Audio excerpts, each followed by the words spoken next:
भारतीय पौराणिक इतिहास में कई ऐसे योद्धा हुए हैं जिन्होंने अपने बल और बुद्धि से दुनिया को प्रभावित किया। लेकिन एक नाम ऐसा है जो जितना शक्तिशाली है उतना ही रहस्यमय भी है। वो है भगवान परशुराम।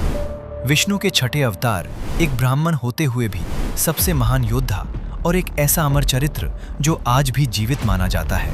भगवान परशुराम का जन्म महर्षि जमदग्नि और माता रेणुका के घर हुआ था।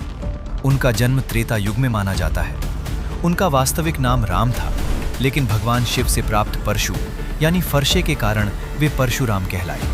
वे भृगु वंश से थे जो ज्ञान, तपस्या और धर्म के लिए प्रसिद्ध था। बचपन से ही परशुराम अत्यंत तेजस्वी, अनुशासित और वीर थे। परशुराम ने वेद, शास्त्र और युद्ध कला में महारत हासिल की। उन्होंने भगवान शिव की कठोर तपस्या की, जिससे प्रसन्न होकर शिव ने उन्हें दिव्य अस्त्र शस्त्र और परशु प्रदान किया। यहीं से उनकी पहचान एक साधारण ऋषिपुत्र से एक दिव्य योद्धा के रूप में बनने लगी। उस समय के शक्तिशाली राजा सहस्त्रार्जुन अत्याचारी और अहंकारी हो चुके थे। एक दिन उन्होंने महर्षि जमदग्नि के आश्रम पर आक्रमण किया और अंततः उनकी हत्या कर दी। ये घटना परशुराम के जीवन का सबसे बड़ा मोड़ थी। उन्होंने क्रोध और शोक में प्रतिज्ञा ली, मैं पृथ्वी को अन्यायी क्षत्रियों से मुक्त कर दूंगा। और फिर उन्होंने 21 बार पृथ्वी को क्षत्रियों से मुक्त किया।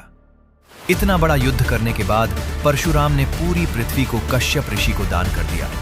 इसके बाद उन्होंने स्वयं को युद्ध से दूर कर लिया और तपस्या में लीन हो गए। यह दर्शाता है कि वे सिर्फ योद्धा ही नहीं, बल्कि त्याग और धर्म के प्रतीक भी थे। रामायण में परशुराम का एक महत्वपूर्ण प्रसंग आता है। जब भगवान राम ने शिव धनुष तोड़ा तो परशुराम क्रोधित होकर वहां पहुंचे। उन्होंने राम को चुनौती दी, लेकिन जब उन्होंने राम की शक्ति और विनम्रता देखी तो उन्होंने पहचान लिया कि यह कोई साधारण मनुष्य नहीं, बल्कि स्वयं विष्णु का अवतार है। और इसके बाद उनका क्रोध शांत हो गया। परशुराम सिर्फ एक योद्धा ही नहीं, बल्कि महान गुरु भी थे। उन्होंने भीष्म, द्रोणाचार्य और कर्ण जैसे महान योद्धाओं को शिक्षा दी।